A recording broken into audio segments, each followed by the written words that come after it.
Agradecemos a Deus e Jesus por mais uma noite estarmos reunidos para o Evangelho, prece e radiação do Centro Espírita Cearense.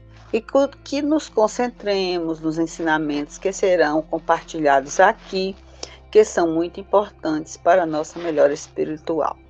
Que Deus nos abençoe com luzes de paz, harmonia e amor.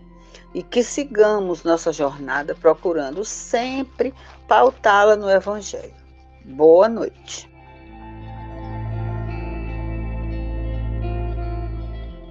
Evangelho segundo o Espiritismo, capítulo 25.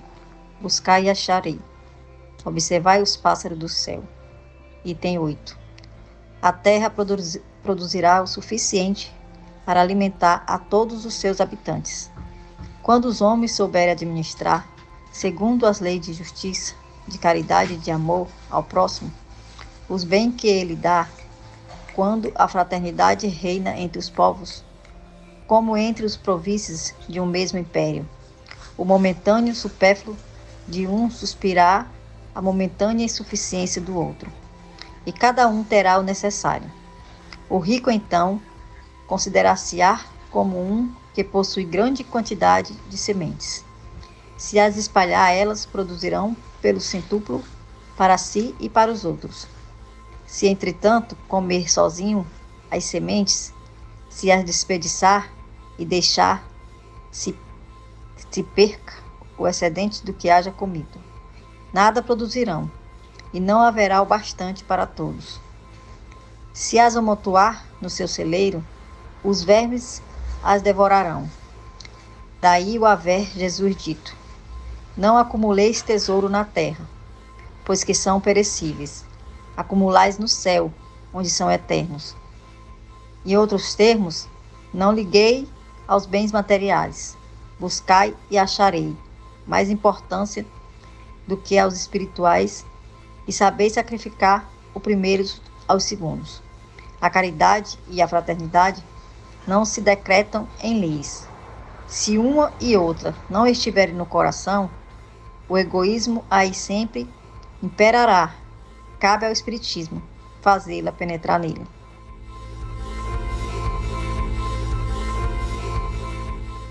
Boa noite, irmãos, boa noite, irmãs, que nos escutam através do canal do YouTube do Centro Espírita Cearense. Vamos agora para o comentário do nosso Evangelho de hoje, que é o capítulo 25, Buscai e achareis, observai os pássaros dos céus. Item 8.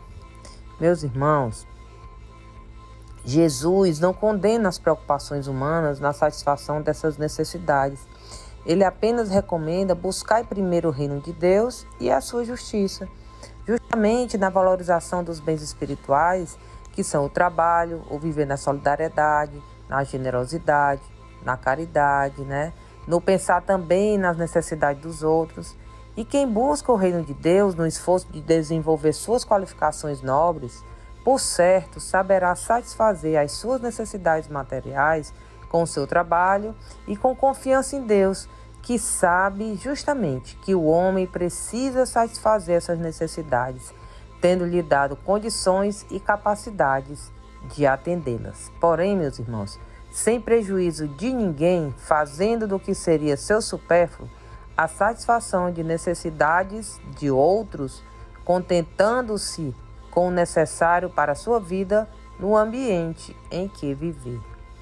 E também, meus irmãos, viver despreocupado das necessidades materiais, esperando que Deus as supra, seria desprezar os dons espirituais que o homem traz em si para transformar-se de espírito simples e ignorante em espírito puro. Então, o que busca o reino de Deus e sua justiça, esforça-se por atender a essas necessidades, para estar em melhores condições de satisfazer as necessidades espirituais, que são sua prioridade enquanto precisar viver em mundos materiais.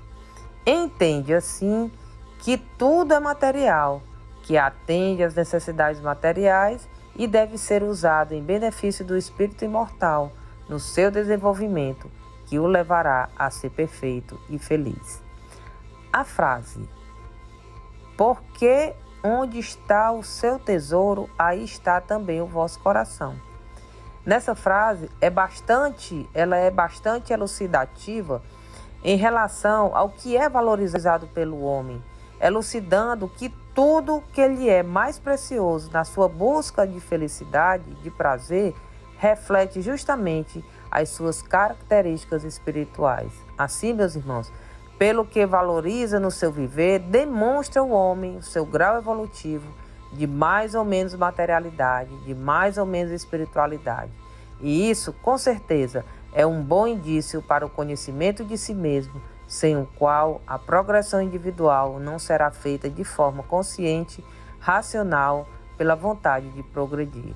Outra frase bastante importante é aquela que diz: ao dia basta a sua própria aflição.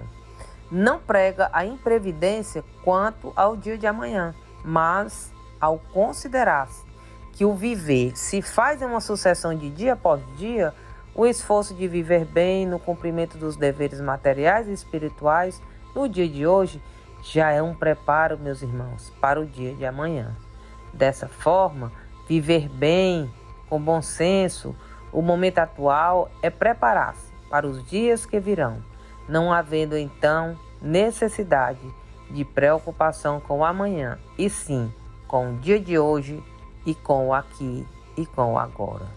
E quem assim o faz, meus irmãos, percebe justamente que o viver se torna mais fácil, podendo-se enfrentar as vicissitudes e dificuldades com mais equilíbrio e serenidade, com mais confiança em Deus e em si mesmo. Allan Kardec faz algumas considerações sobre a necessidade do viver-se na fraternidade, na solidariedade e termina: não é através de leis que se decretam a caridade e a fraternidade. Se elas não estiverem no coração, o egoísmo as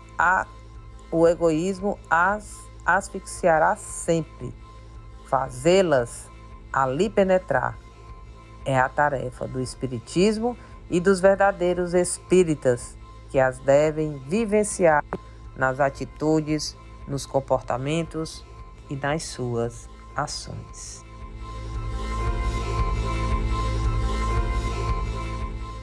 Aos amigos espirituais, ao nosso Mestre Jesus, rogamos o apoio e as bênçãos neste momento em que nos reunimos, em doação de energias, doando de nossos fluidos em benefício dos nossos irmãos que passam por diversos desafios.